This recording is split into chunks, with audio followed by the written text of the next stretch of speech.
So my intro to what I want to talk about this morning changed as we were all dancing through the raindrops to get here this morning. I want us to think for a moment about why we are here this morning.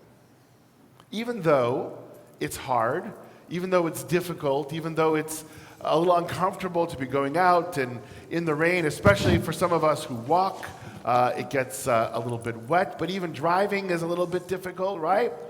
Why are we here this morning?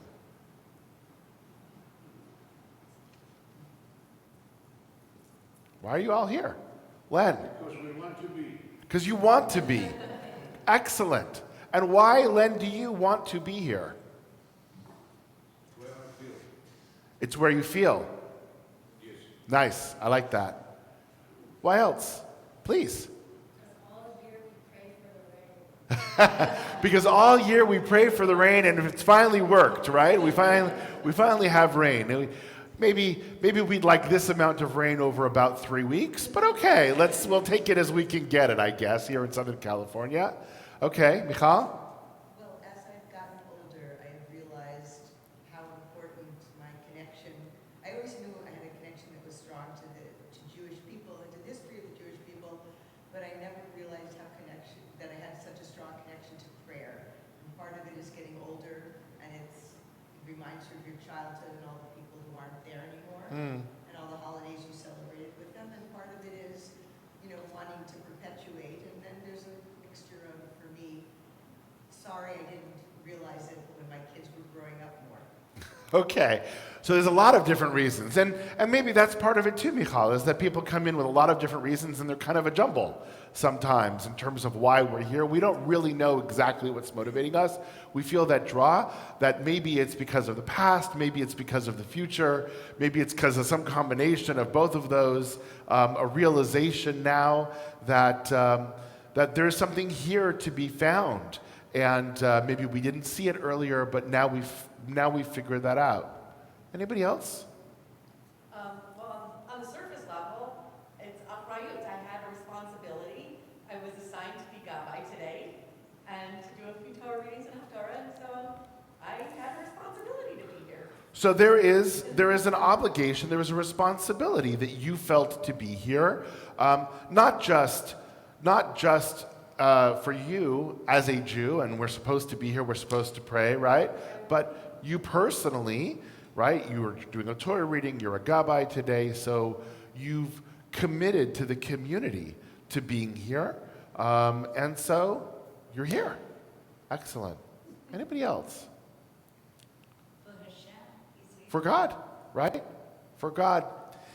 So one of the biggest challenges we have in this time of the year is figuring out the relevance to us today in the 21st century of some of the Torah readings that we're reading right now. We are reading Parasha Tzav today. It is a very detailed analysis of the different sacrifices that are there. And we know, because we've talked about it a lot, that prayer in the modern day, really since 70 CE, that's modern for us Jews, right? Prayer in the modern day has come to replace sacrifice, right? We don't have those same sacrifices that we did in the temple, whether it be the first temple, the second temple, or even back in the Mishkan, in the desert. And prayer itself has come to replace that, especially the prayers for Shacharit, Mincha, and Musaf, right? Those are the ones that are really directly parallel to the sacrifices at that time. And what seems to me as a challenge on the surface really isn't all that much of one. How can we make that transition from sacrifice to prayer and have that still work, right? If the point of all of this, as our Torah seems to say, right, we are sacrificing so that it is a reach nichoach l'Adonai, it is a good smell, right? It's like a nice barbecue for those who aren't vegan. My apologies, right? But it's a pleasant smell for God.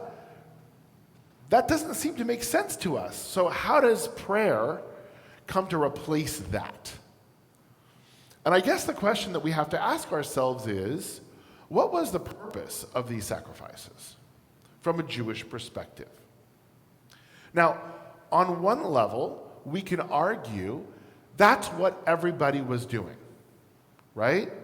That is the way that we as human beings worshipped at that time and place.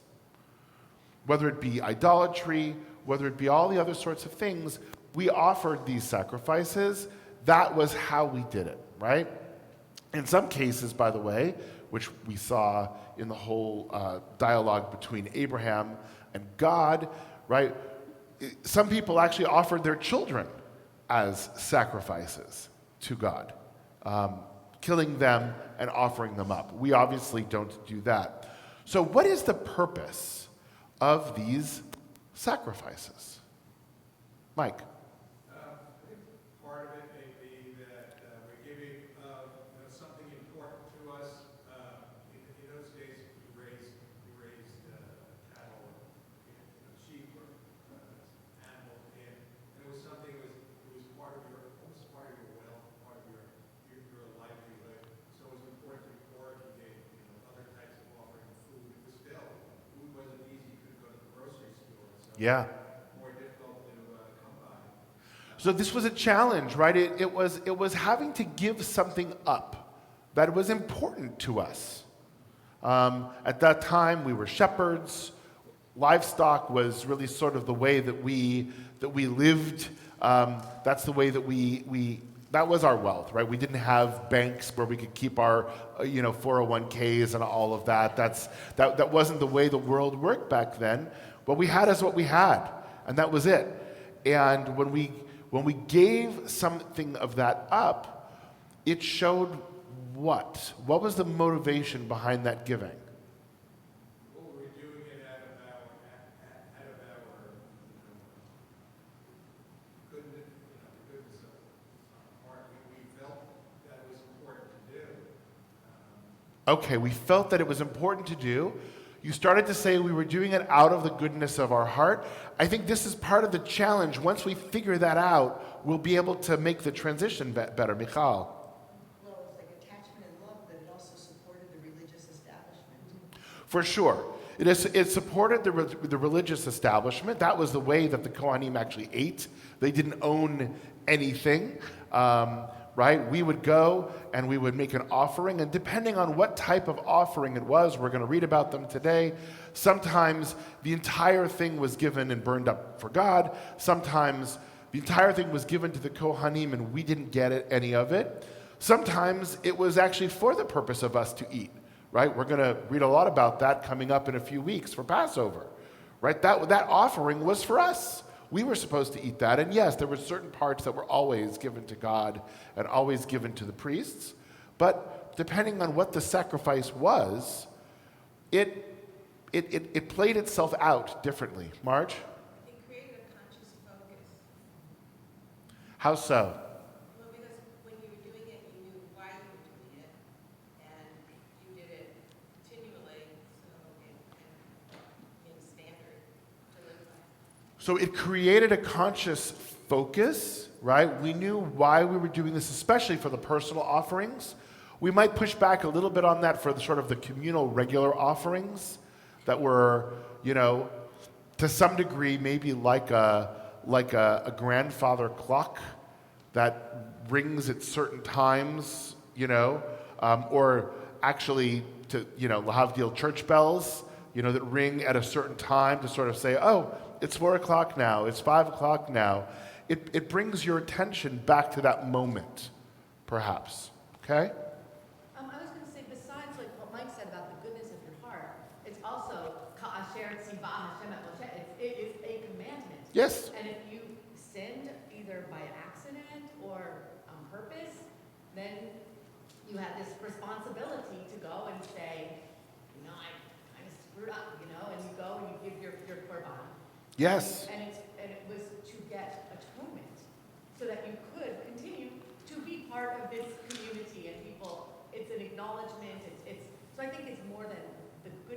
I mean, there was also Korban Todah, where you're like, hey, I'm so thankful about something. Let's have a barbecue. I'm going to sponsor a kiddush today.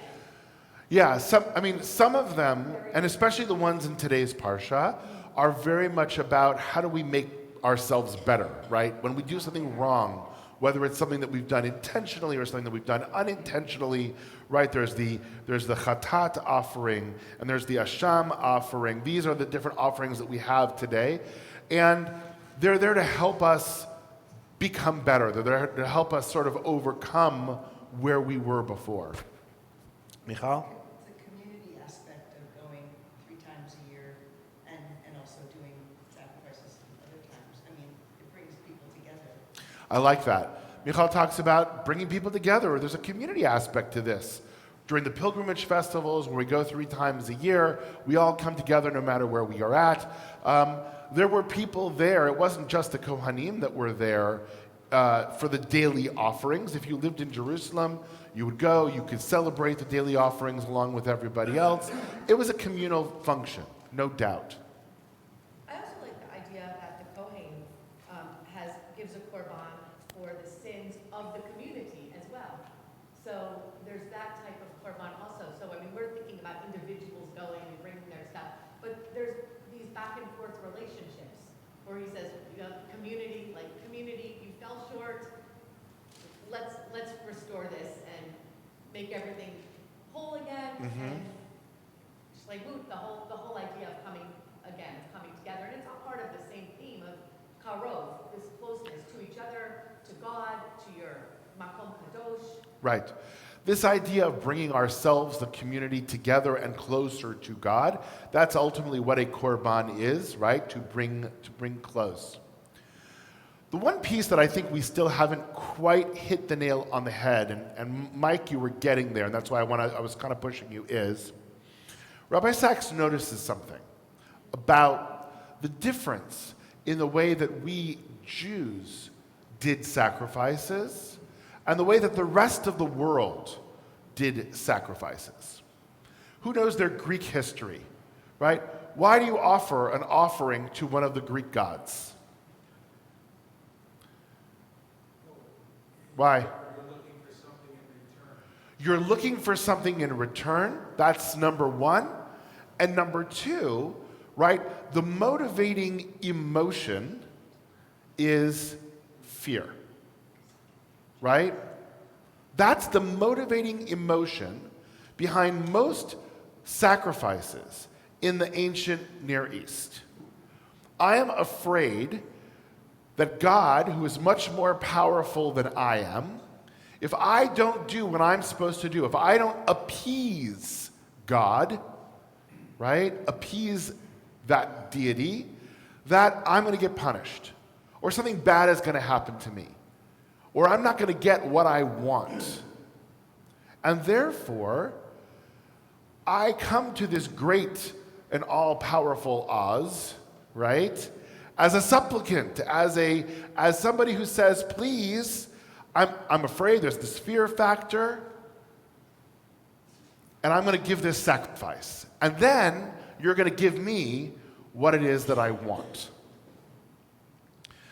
But Rabbi Sachs says, Jewish sacrifice, when we look at it, comes from a completely different motivation, right? Jewish sacrifice is, he argues, comes from a place of love, not fear. We're not making these offerings because we're afraid that we're going to get zapped, right? We're making these offerings because we love God. And you could argue, you could say, well, wait a second, how does that work? If we're making a guilt offering or a sin offering, aren't we afraid that we're going to get zapped? Well, maybe. Depends on your motivation, right? But let's think about it from a human perspective, right? When we do something wrong and we try to make up for it, it depends on the relationship, right? If we do something wrong in our work or in our school or with the government, right, where we don't have a close relationship, maybe there is a fear factor there. But if we do something wrong in our family, if we do something wrong with our spouse or our sibling, when we go back and we say sorry, it's not out of fear. It's because we recognize that we've hurt that person, and we love them, and we want to make it better. And that's the place Rabbi Sachs is saying that we're coming from when it comes to these sacrifices in Judaism. We're doing it out of love, not out of fear. And that's the difference between sacrifices from a Jewish perspective and sacrifices from the other perspectives, right? And it comes from the very, we hear it in all of our tefillot and all of our prayer. We hear it in the verses in the Torah, right? You shall love, we just said it today, you shall love the Lord your God with all your heart, with all your soul, with all your might. The rabbis talk about that as saying we give of ourselves out of love. The sacrifices we offer are there out of love. And so, as we reflect on why it is that we're part of a community, we hope that love and connection plays a role in that. It's not just, oh, I have to. It's not just, oh, Rabbi Ern is making me show up 12 times before I can have a bar or a bat mitzvah. Hello, ladies. Right? That's part of it. There's an obligation there. But hopefully, there's a connection as well. There's a recognition that this is part of who we are. This is part of a relationship that we've had for thousands of years that you now get to be a part of. And there's that aspect of connection, that aspect of love that comes along with it.